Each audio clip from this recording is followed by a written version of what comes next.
Okay guys, calling all Harry Potter fans, step behind the scenes and discover the magic that brought the wizarding world to life. Okay, hindi ako nakatanggap ng sulat mula sa Hogwarts nung 11 years old ako, kaya ako na lang ang dumayo sa mundo ni Harry Potter. Kung fan ka ng Harry Potter, siguradong mapapawal ka rito. Dadalhin ko kayo sa lugar kung saan makikita natin kung paano nabuo ang isa sa pinakamahal na movie series sa buong mundo. Pagpasok pa lang, bubungan na agad sa'yo ang souvenir shop. Sa totoo lang, dito pa lang, ramdam mo na ang pagiging Harry Potter fan mo o ang pag-iyak ng wallet mo. And alam mo ba, dito mo rin mararamdaman na hindi ka na nasa Muggle world. Sobrang dami kong gustong bilhin. Ang problema lang, bawat tingin mo sa souvenirs, parang lumilipad din yung pera mo palabas ng wallet. At syempre, para sulit ang pagpunta natin dito, hindi pwedeng spectator lang. Sabi ko sa sarili ko, minsan lang naman ako makapunta rito, kaya bumili na talaga ako ng robe para kumpleto ang experience. Hindi pwedeng Muggle lang tayo buong araw. 13,000! Ang mahal!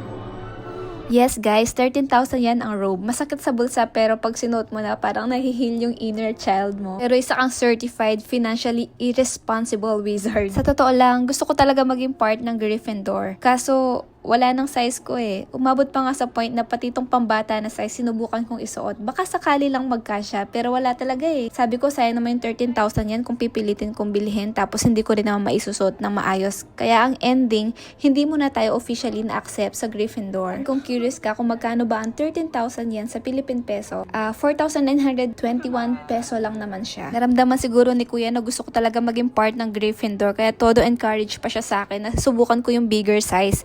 Sabi ko, Kuya, baka hindi na to robe ha. Baka maging formal gown na. Sayang naman, tinanggap ko na lang na hindi talaga ako itinadhanan ng sorting hat para sa Gryffindor nung araw na yan. Kaya ang ending, dito ang bagsak natin sa Slytherin. At sa totoo lang, wala naman ako reklamo. Actually, sa apat na house, green talaga ang paborito kong kulay. Kaya baka naramdaman din ng sorting hat na mas nagagandahan ako sa robe ng Slytherin. Kaya siguro sabi niya, wala ka ng debate. Doon ka na sa Slytherin. O diba? Ibang level na agad ang dating kapag naka-robe na. Biglang tumaas ang confidence ko. At syempre, hindi mabubuo ang kuha na to kung wala ang aking very supportive friend na siyang cameraman ko ngayong araw.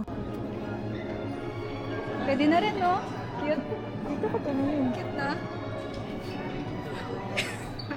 Ito na lang? Maganda. Yung haba. Oo. Kasi yung maliit dun, no? 13,000. Yung one. Yung one?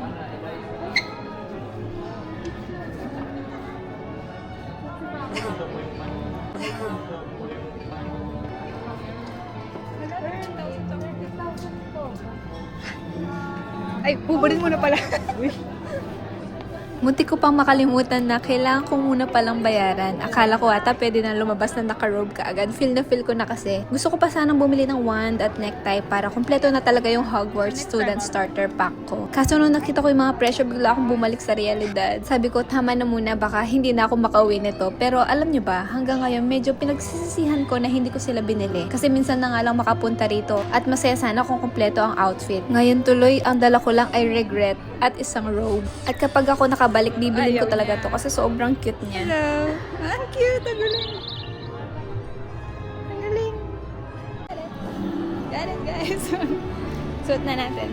Okay, nabayaran ko na yung robe and finally sa akin na to. Goodbye 13,000. Pero kung gusto niyo tong bilhin, bebenta ko ng 6,000 yen. Charing! Bago magsimula ang tour, kailangan muna namin maghintay dito. At habang naghihintay, makikita mo rin dito lahat ng Harry Potter movies na nakadisplay. Makikita mo ang buong collection ng Harry Potter movies. Perfect pampataas ng excitement bago magsimula ang adventure. And the Philosopher's Stone was released in 2001. Filming continued for the next 10 years until the 8th and final film, Harry Potter.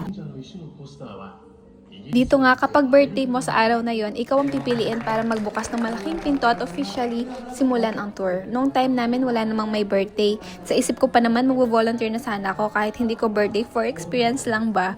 Pero nakita ko may batang gusto rin magbukas ng pinto, kaya ibinigay ko na lang yung chance para sa kanya. Okay, nandito pala tayo sa part kung saan malalaman mo kung saang Hogwarts house ka talaga nabibilang.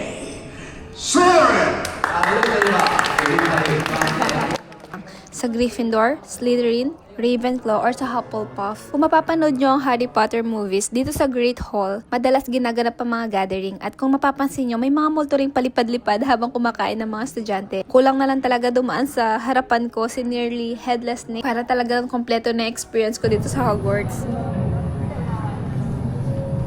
Isa rin to sa mga paborito kong parte ng Harry Potter, yung gumagalaw yung hagdan ng Hogwarts. Ayan na nga, nasa picture frame na nga ang mukha ko. Ang tanong, paano nga ba ako napunta dyan? Hindi ako gumamit ng Polyjuice Potion ha, panoorin nyo to.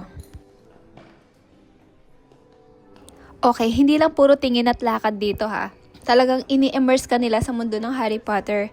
Gamit lang ang QR code na ibibigay sa'yo, pwede ka lang sumali sa iba't ibang interactive experiences sa loob. At ang mas maganda, unlimited siya. Pwede ka mag-picture at mag-video ng paulit-ulit hanggang makuha mo yung pinakamagandang kuha na gusto mo. Kaya kung hindi ka satisfied sa first take mo, don't worry. Walang limit ang pagiging artista mo rito.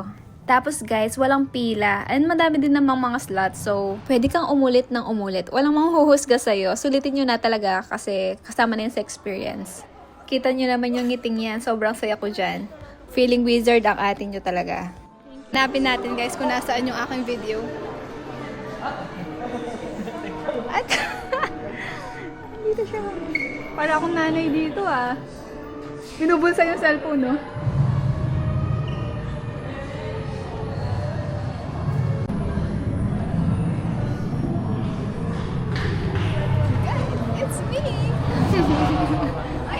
At ang maganda pa rito guys, pwede mong i-download ng libre ang soft copy ng lahat ng pictures at videos na ginawa mo sa tour. Kaya hindi mo na kailangang mag-alala na baka hindi mo makuha yung mga pinaggagawa mo dito. Isang scan lang ng QR code at pwede mo na silang i-download pagkatapos ng tour. Actually, habang nasa tour, pwede mo na rin i-download yan. Sa sobrang dami naming pinicturean, napansin ng friend ko na kahit saan kami tumingin, kami na ang naka-display. Feeling ko hindi na kami bisita eh, party na kami ng exhibit. Kaya bago pa kami singilin ng rent ng Hogwarts, umalis na kami.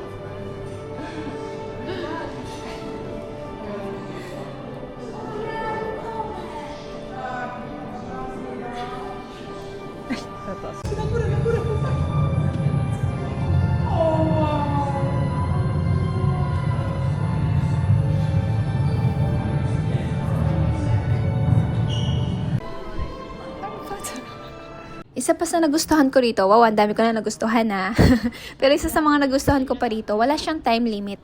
Hindi ka nila minamadali, kaya pwede ka maglibot at mag-explore sa sarili mong pace. Kaya kung gusto mong magtagal sa isang area o kumuha ng sandamakmak na pictures, walang problema. Habang naglilibot ka, makikita mo rin yung mga original props, costume at iba pang mga ginamit sa mismong Harry Potter movies.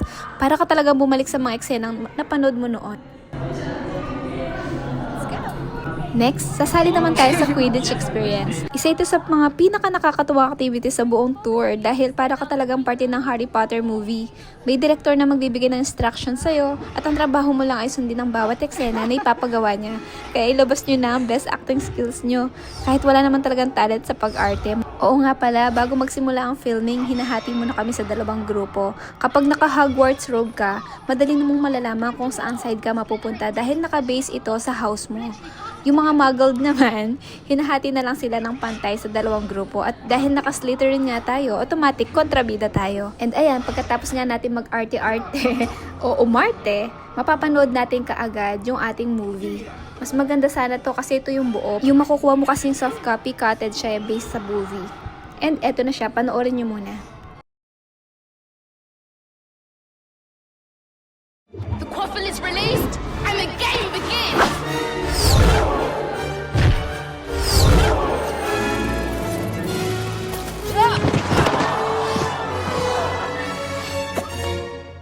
He's got the snitch! Harry Potter receives 150 points for catching the snitch! Gryffindor wins! O diba, artista na ako. Charing! Okay, minasang, balik muna tayo sa tour. Pasensya na kung medyo mahaba ang vlog na to. Pero gusto ko talagang ipakita sa inyo ang halos buong experience ng The Making of Harry Potter. Sa katunayan, sabi nila aabutin ka ng 4 na oras para malibot ang buong tour. Pero don't worry, hindi ko kayo papanoorin ng 4 na oras. Pinili ko na lang yung mga highlights para ma-enjoy nyo rin yung experience na hindi inaabot ng graduation. By the way, kung balak nyo rin pumunta rito, share ko na rin ang ilang important details. Ang The Making of Harry Potter ay matatagpuan sa Narima, Tokyo. Madali lang siyang puntahan actually gamit ang train. As for the ticket price naman, nagbabari ito depende sa date ng visit. Anyway, maisingit ko lang. Isa kasi ito sa mga favorite part ko sana. Very magical. Kaya lang kasi si Kuya biglang umeksena. Like ano kuya, gusto mo bang hulaan ko kung anong gender ng dinadala mo ngayon? Anyway, going back sa tickets, sa kasalukuyan, ang standard adult price ay nagsisimula around nasa 6,600 yen hanggang 7,300 yen. Isang tip lang, mag-book kayo ng maaga dahil reservation only ito. Madalas maubos ang slots lalo na kapag weekends at holiday. Sa experience ko, kung Harry Potter fan ka, sulit na sulit talaga ang pagpunta mo rito. Okay, next stop, nandito naman tayo sa classroom ni Professor Snape. Isa ito sa mga lugar na talagang gusto kong makita dahil dito ginagawa ang potion class. At aminin nyo, kahit nakakatakot si Professor Snape, isa siya sa mga pinaka-iconic na characters sa Harry Potter. Ganito na pala yung mga bagong generation ng wizard ha, yung mga nag-aral sa online.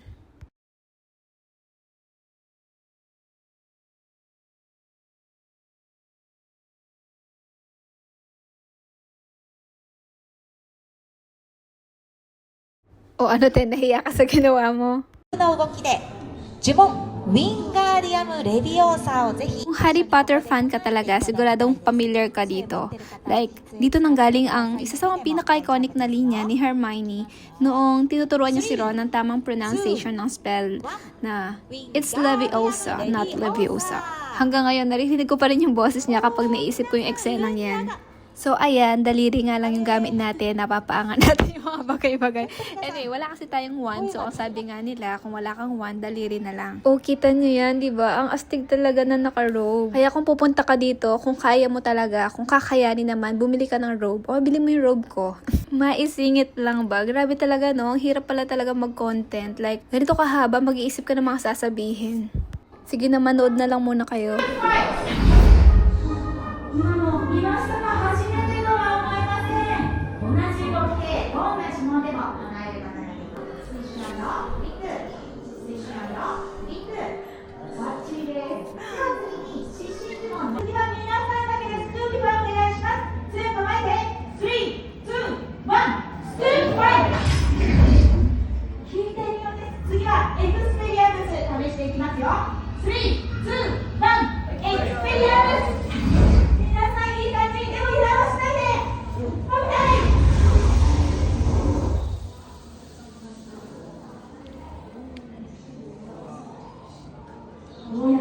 And mga Potterhead, ito naman ang Mirror of Eris. Isa ito sa mga pinaka-emotional na eksena sa Harry Potter.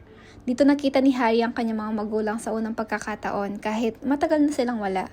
Ang ipinapakita ng salamin ay hindi ang realidad kundi ang pinakamalalim na hiling ng puso ng taong tumitingin dito. Ito muna ang kontrabida, bigyan din natin sila ng konting exposure. Baka magtampo kasi si Voldemort kapag hindi natin siya isinama sa vlog. Siyempre kung wari, proud Slytherin tayo ngayong araw. And next, parang ito ata ang library ng Hogwarts, correct me if I'm wrong. Siyempre kung wari lang tayo may hinahanap dyan. Pero alam nyo ba, sobrang Instagrammable worthy ng part na to. Kaya wag na wag niyong papalampasin na wala kayong picture dito. Let's go guys! Okay guys, ito ang pinakamalaking kagubatan sa tabi ng Hogwarts kung saan madalas pumunta si Hagrid dahil siya ang tagapag-alaga ng mga magical creatures. Dito rin nangyari yung mga iconic scene tulad ng pagkikita ni Harry sa unicorn na inatake, pagpunta din na Harry at Ron para hanapin si Aragog, ang higanting gagamba, pag-aalaga ni Hagrid sa iba't ibang magical creatures at sa huling bahagi ng story, dito rin naglakad si Harry papunta kay Voldemort. Ayan si Hagrid na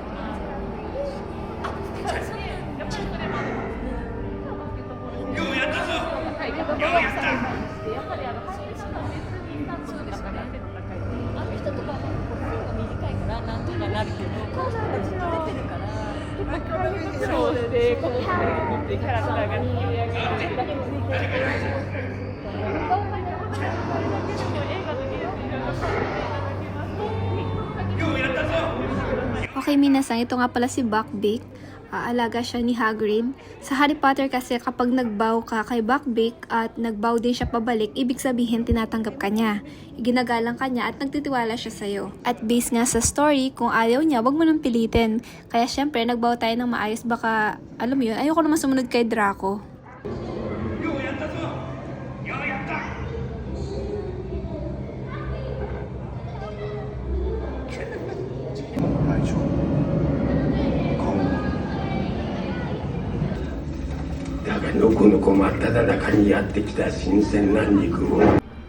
At ito naman ang bahay ni Hagrid. Dito madalas tumambay sina Harry, Ron at Hermione para makipagkwentuhan kay Hagrid. And ito naman ang corridor papuntang Great Hall. Isa ito sa mga lugar na ilang beses din naman lumabas sa pelikula kaya sobrang nostalgic makita ng personal. Dito dumadaan sina Harry at ang mga kaibigan niya papunta sa iba't ibang classroom at bahagi ng castle.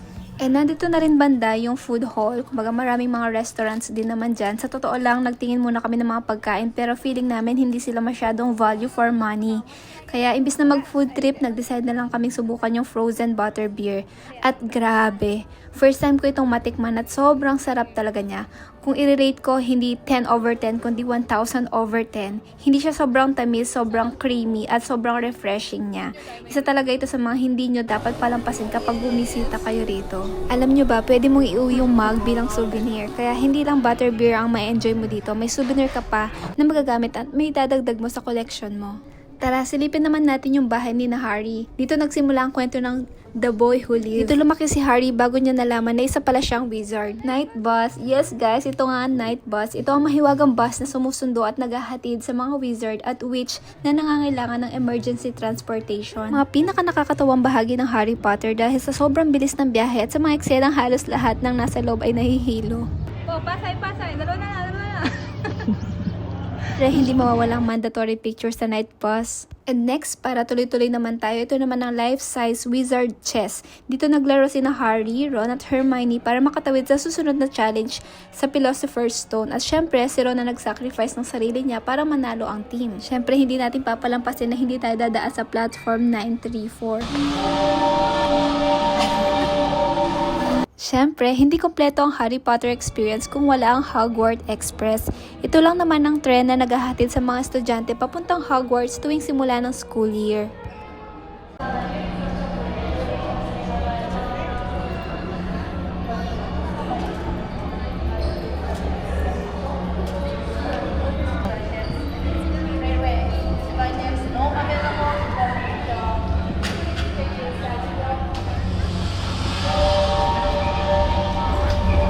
Watch it!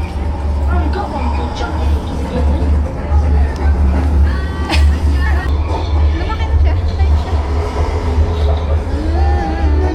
Oh, si Hedwig! Ito yung nung may Dementator. Kasi si Professor Lupin. Okay guys. Bababa na tayo ng train. Oh my God!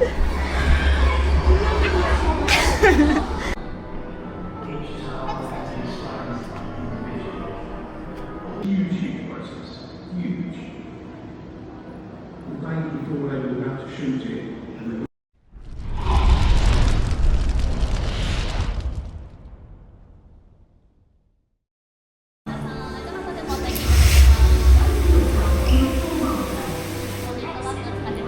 Okay guys, kung may Google Maps ang Muggle, sa Wizard World naman, meron tayong Floo powder. Isang kurot lang yan, tas sabihin mo lang yung destination na gusto mo. Basta malinaw ang pagkakabigkas mo, mapupunta ka kaagad doon. Instant teleport talaga. So ayan, nakailang try nga ako dyan since libre naman and unlimited din siya katulad ng ibang activity kanina. And isa nga to sa mga soft copy na pwede mong ma-download for free.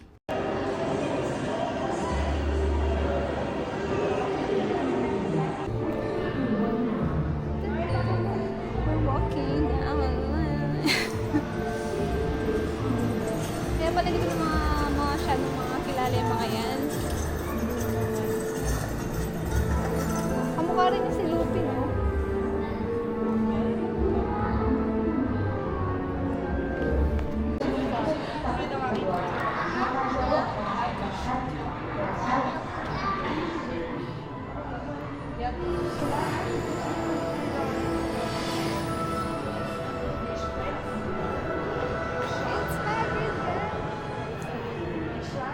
Wala naman nagtatanong pero gusto ko lang i-share, isa si Hagrid sa pinakapaboritong character ko sa Harry Potter. Ayan nga, makikita nyo dyan kung paano sinusot yung costume ni Hagrid, sobrang hirap. Then, itong mga to, very realistic talaga, parang natural. Yan sila yung mga makikita mo na mga character sa movie.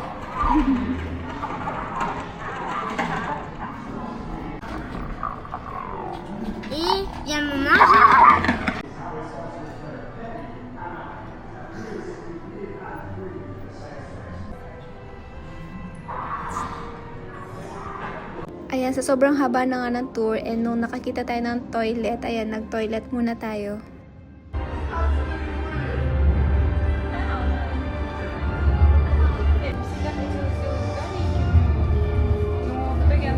Next, ito naman ang Diagon Alley. Dito namimili yung mga wizard at witches ng lahat ng kailangan nila bago magsimula ang school year sa Hogwarts. Mula sa wand, school supplies, robes, hanggang sa iba't ibang magical items. Dito mo makikita halos lahat. Feeling ko kahit isang buong araw ko dito, hindi ako magsasawa maglibot.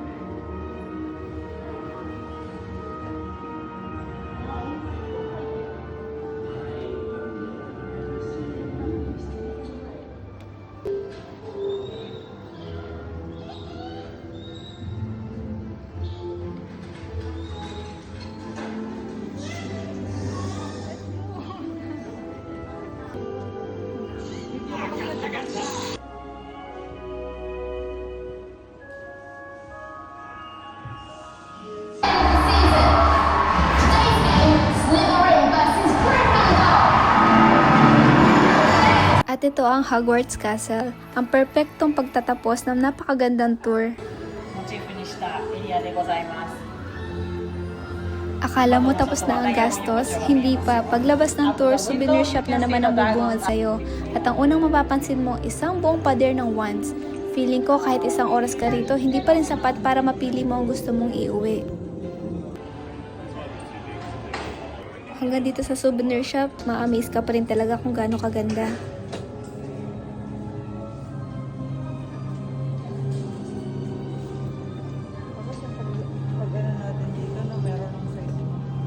And ayan na naman ako, nakita ko na naman yung Gryffindor na robe.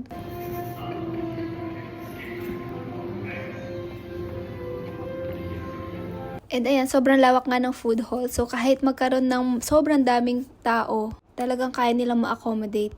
Yung Slytherin yung house mo pero nandito ka sa Gryffindor, nagpa-picture. Guard, pakidampot, meron nagtatraidor dito. Bye! Thank you guys for watching, Jane! Let's go! Ay, parang video. Ay!